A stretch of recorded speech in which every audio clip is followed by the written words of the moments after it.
Isack Hadjar had a very disastrous debut with Racing Bulls, and although he was the highest qualified rookie on Saturday, he wasn't able to make it past turn 1 on Sunday's formation lap. This caused tons of emotions in the Frenchman's eyes, and to make matters worse, Marko has slammed the rookie by saying that his behaviour was embarrassing. However, Hadjar didn't hold back his words and has gone on to talk about both Marko and Anthony Hamilton's behaviour regarding his crash. Will this show that Hajar is ready to bounce back and embrace the challenge of Formula 1? And if so, will it prompt Marko to think twice before making such statements about his drivers? There is no doubt that one of the biggest question marks that has been left on the table is the performance of Isack Hadjar. The Frenchman wasn't even able to get past the formation lap after his brilliant qualifying session, where he got into P11 and was the highest qualified rookie on the grid. Nevertheless, he had a breakdown after going wide into turn 1 and hitting the barrier, which prompted Anthony Hamilton to console him and to breathe a bit of courage into the spirit of the young driver. The response from helmet Marko, however, wasn't as smooth, and when talking about the act of Hajar, the veteran Austrian has gone on to say, Isack Hadjar did a little bit of crying after his crash. That was a bit embarrassing.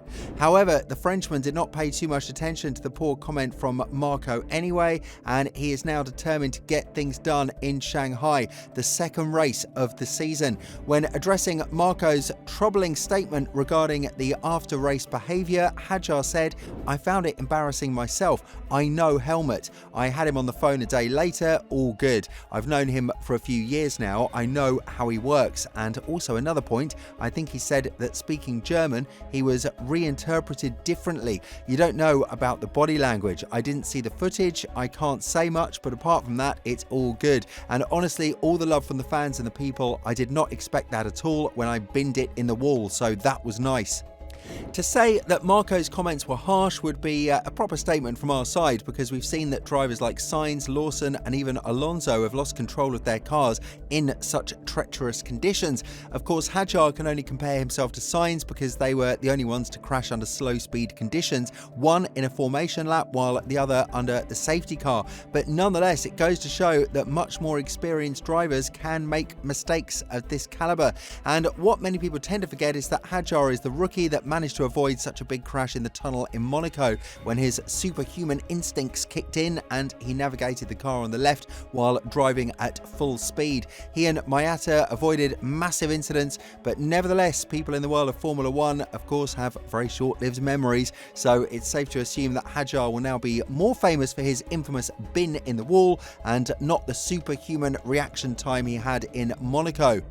What is very interesting is that Christian Horner had a very consoling and heartwarming reaction to the rookie's mistake, which goes to show that even he has a lot of trust in the youngster, something that needs to be Marko's job. When talking about it to a greater extent, the team principal of Red Bull said, "It was quite heart-wrenching to see him so gutted in his first Grand Prix. I think the positives he needs to take out of it when he reflects on the weekend. He performed very well throughout the practices and qualifying. You forget that these guys are just kids, really. Obviously, a lot of emotion for him today, but I think when he strips it back, there's an awful lot of positives he can take out of the weekend. He's got many bright days ahead of him."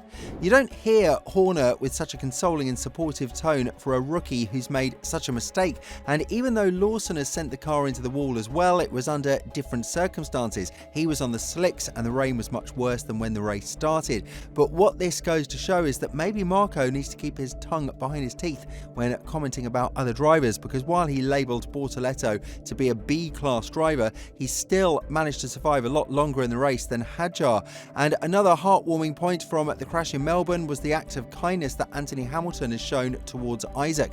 There is no question that Lewis is the idol of the young Frenchman, and he said it many times throughout his interviews. So to have his father console you when you're going through a lot of emotions is a massive statement made by Anthony. He is the father of a 7-time world champion and a man who sacrificed a lot to bring his son to where he is right now. And when talking about Hajar's incident, he went on to say, "When I saw it happen, my heart just sank for him, not just for him, but for his parents, for everything they've done to work hard to get to this one point, and it's like it's snatched from you. I just felt terrible for him, so I thought, you know what, I need to go and tell this kid, keep your head high, walk tall, you are going to come back. I think he is a phenomenal driver. I think there is more to come from Isack than we probably have seen this weekend.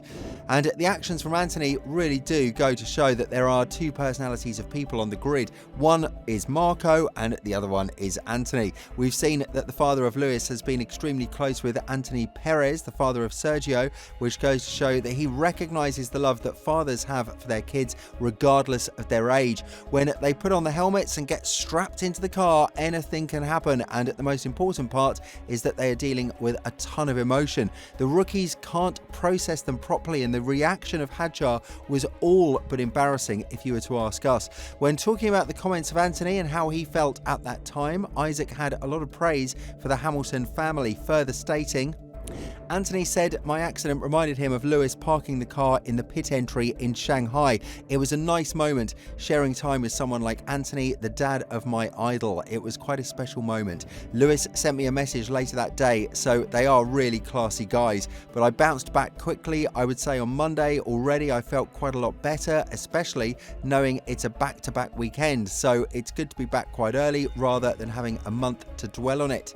There is definitely not enough time to think about these mistakes because after all, this is the rookie that is supposed to be promoted to Red Bull once an opening is available. Hajar has turned heads with his speed during the postseason testing with the Austrian team, with Horner stating that he was faster than Tsunoda too.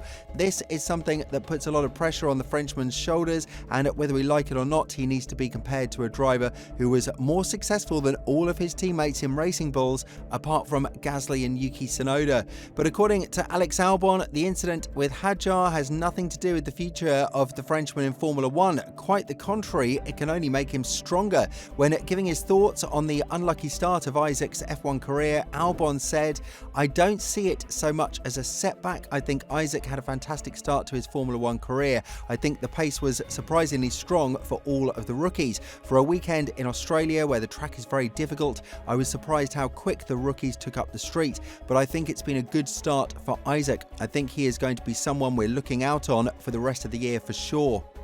Although the Australian GP was an emotional rollercoaster, Hajar is on the back foot, and if he fails to deliver a solid performance in Shanghai, then rest assured that Red Bull won't think twice when it comes to the replacement. Both he and Tsunoda know that a super fast talent in Arvin Lindblad is sitting on the sidelines, waiting to gather enough points and turn 18 to pick up his super license and start his Formula 1 career.